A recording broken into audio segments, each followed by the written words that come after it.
พี่น้องพาพี่น้องมาเบิ่งเบี้ยมักเล่นเบี้ยมักแซนเนาะพี่น้องเนาะนี่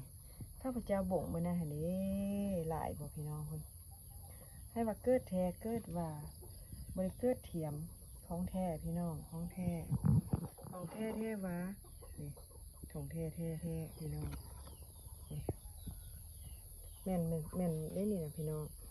มีมักเล่นน้อยมักเล่นใหญ่ข้าพเจ้าบ่ง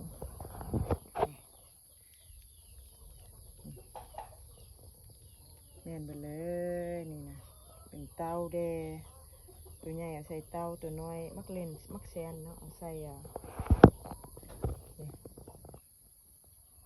เอาหูบสูงมาดันพี่น้องใหญ่ซ้ำนี่ละถ้ามันต้นใหญ่แล้วเขาก็จะเอาออกไปบ่งนอกอีกเนาะพี่น้องเนาะนี่เอาใส่เบาถ้ามันใหญ่จังเนาะเขาจะใส่เบาแบบนี้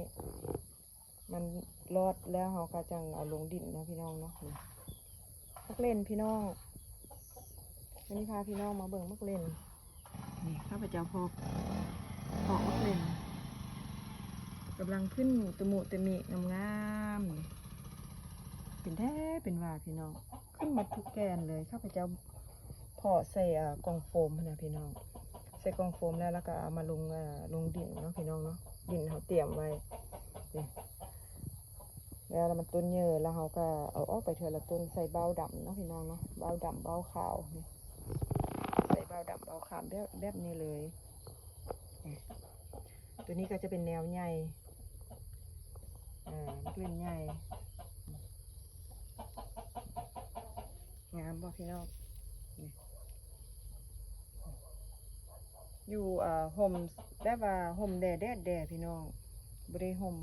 ถ้าห่มมันจะเป็นต้นอัวแล้วจะเป็นต้นที่ว่ายาวขึ้นแบบอัวแบบบแข็งแหงเนาะพี่น้องเนาะต้องเอาตากแดดนะนี่ข้าพเจ้าก็เอาไว้แดดสำลาเนาะทุกแดดห่มแดดแล้วว่ามันยังบแข็งแหงละฮะเขาออกไปมันก็เสียนง่อยเนาะมันสิตายมันทุกแดดหลายฉะนั้นก็เมื่อนี้ก็เอาสำลาเมื่อหน้ามันแข็งแหงแล้วเขาก็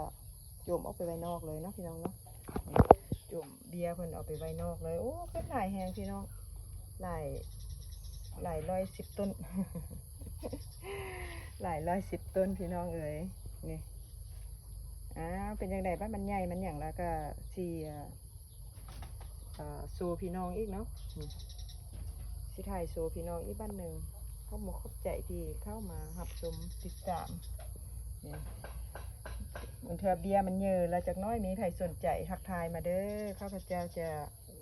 เอาเบียร์ให้เนาะถ้าทักทายมาเนาะทักทายมาเผื่อสนใจอยากเอาไปปลูกอยู่งั้นต้น1-2 ต้นเนาะเข้ามาแวะเอาได้เลยขอบใจ